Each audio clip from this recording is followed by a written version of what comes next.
everyone, welcome back to SBR Pythons. Today we've got a really exciting video to bring to you guys. It's the start of the new series that I mentioned in the video with DS Pythons. It's the Project for the Future series, which I'm really excited to be bringing to you guys.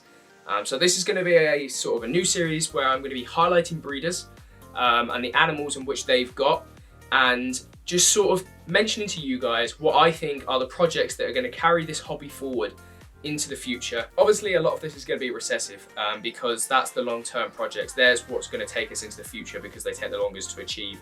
But I will talk about some codoms within those recessives obviously, and also we'll be doing a video on the Scaleless. So if you're a Scaleless fan, stay tuned because that will be one that will be upcoming on the channel. So I really like Desert Ghost Pieds. By the way, if I didn't mention it to you, this one's going to be on Pied. I really like Desert Ghost Pieds. They're really so clean and reduced in their sort of black on the saddles from what I've seen. I'll flash up this one from Dean Reptiles, which is a Desert Ghost Pied adult female, which is just crazy to say that that's even been done and it's already at that size. I think it could possibly be pastel. I mean, you're having a look at it now, make of that what you will. But if you go on sort of Facebook and compare it to other Desert Ghosts that are out there, it does look very reduced and very yellow. Desert Ghost for me is a fantastic gene. I would love to work with it, but obviously I only work with the Pied. So the fact that I can get it into Pied and it can look that clean and that beautiful is fantastic. So my favorite Desert Ghost Pied to date has to be the Pinstripe Desert Ghost Pied from Justin Kabelka, which is absolutely insane. Like, honestly, go and look that animal up. It will blow your mind because it's low white but with that same pattern and that same colour, and it's just fantastic. I can't reach out to Justin. Well, I could. I suppose I could have reached out to Justin because I've spoken to him before. But to be honest, Justin's one of those people where you've probably seen it, or you can go and find it easy enough that I didn't really need to highlight that animal on this video. Because as you'll see on this series, I'll be highlighting these animals and there will always be credit to the breeder. I've always asked for permission and there will be links in descriptions because for me that's crucial to make sure that you can find these people and talk to them yourselves, or see what they're doing, because without these people I wouldn't be able to make this series, quite frankly. So the next one that I want to talk about is Puzzle Pied. Not been done yet as far as I'm aware. It should hopefully be done and we should hopefully see one this upcoming season in 2020. I am really excited to see a Puzzle Pied.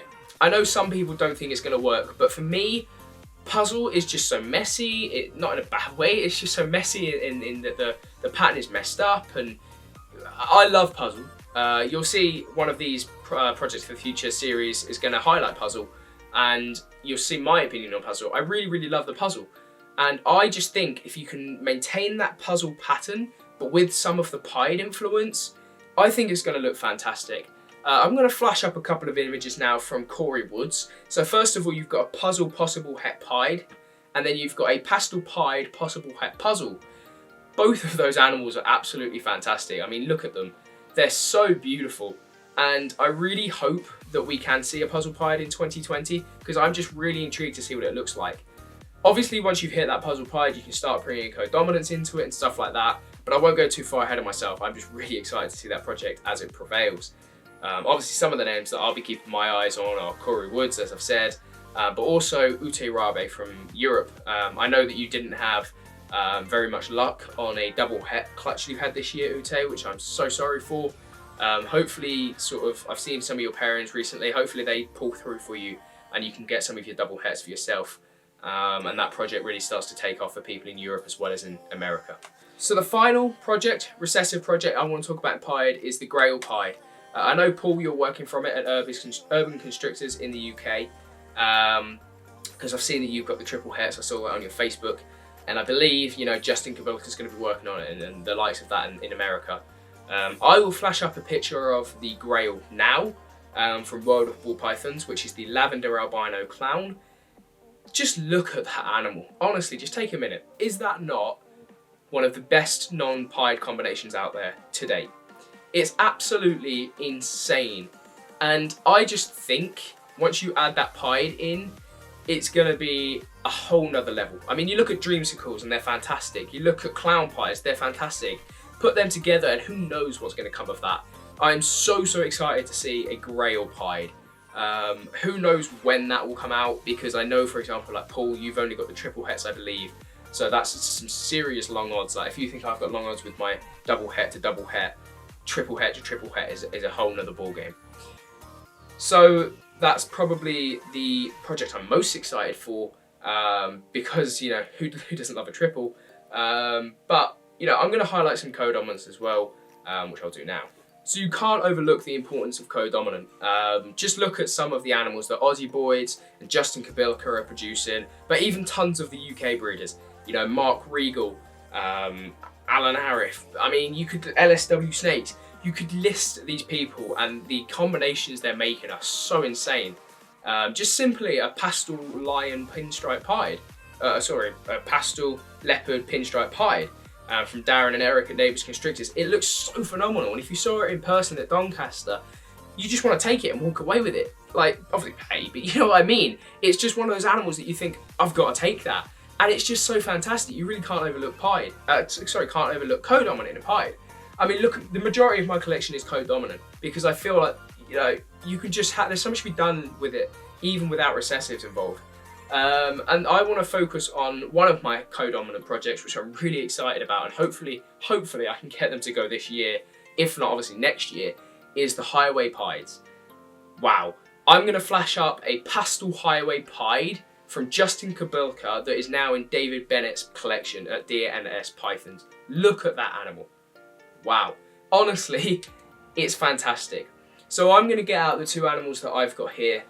Unfortunately, the female is in shed. The male's just shed, so you get a perfect look at him.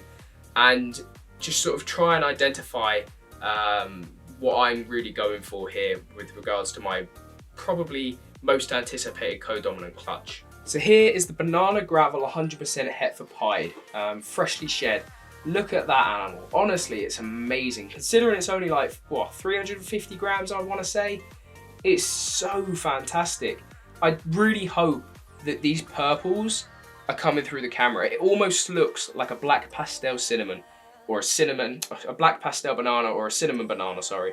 It's so fantastic, and I really hope that this belly will come through on the camera as well. I mean, look at that. Oh, it's fantastic. And the black spots are coming through already, so if you're a black spot banana guy, this one's for you. But also, I don't know if I can get that head stamp. I hope that head stamp's coming through, because he's almost got 4 dots in like a cross shape on his head, and it's just fantastic. So I'll show you the female that I'm hoping to pair him with either this season or definitely next season, and I really hope they like each other. So here we go, guys. This is the female, the Enchy Pinstripe Yellow Belly, 100% het pied. She's obviously got water droplets on her because I've just sprayed her down to raise that humidity, because I keep my animals on paper. And unfortunately she isn't shed, but even in shed, look at the yellow belly influence down the side. Look at that, it's fantastic. And obviously that belly again, wow. And then you've got the pinstripe and the Enchy sort of wicky wacky pattern down the side of the dorsal stripe from the Enchy. Just a fantastic animal. And so this is my most anticipated Codominant clutch, is the Highway Pies from these two, obviously. It's really long odds. It's 128 to 1 to get the animals that I want, which are obviously the Highway Pie combinations. End goal, even if that requires holding every male back or every female back, I really want to hit an Enchy Pinstripe Highway Pied with banana. How did I forget the banana? It's just insane. So obviously I've showed you the pastel Highway Pied from David Bennett, but if you go and look on Justin Kabilka's social media and stuff at some of their Highway Pieds, none of them have done it, I don't believe, with banana yet. So I'm really excited to have my banana also in my Highway Pied project. But yeah, so I thought I'd just highlight a couple of the animals that are sort of Codominant are really going to be taking my projects forward in the future. So there we go. That's my most anticipated Codominant project. I mean, I've got others like Special. Just looking at some of the animals I've got. Special, even just something simple like this Enchy Calico. 100% Hetfer Pied, the female. I mean, look at this animal again. What a wonderful animal. Look at that ringer. So again, you can see just, you know, even the influence of Codominance on the hets. I can't wait to see this as a visual, and everything else I've got here is a visual, because that's the end goal. So I really hope you've enjoyed this video. Leave a comment sort of specifying what animals you're most interested in and what you think is going to take this hobby sort of forward in terms of the genetics and the plans that everyone's got for them. And I'm really excited to be bringing you some future episodes on Puzzle and Tri-Stripe and Scaleless. They're the three that I've got in mind right now because I really think they're going to be some of the projects that are going to take projects that are going to take this hobby forward. I'm really muffling my words at the minute. But anyway, I hope you've had a fantastic day, guys, and I'll catch you on the next one.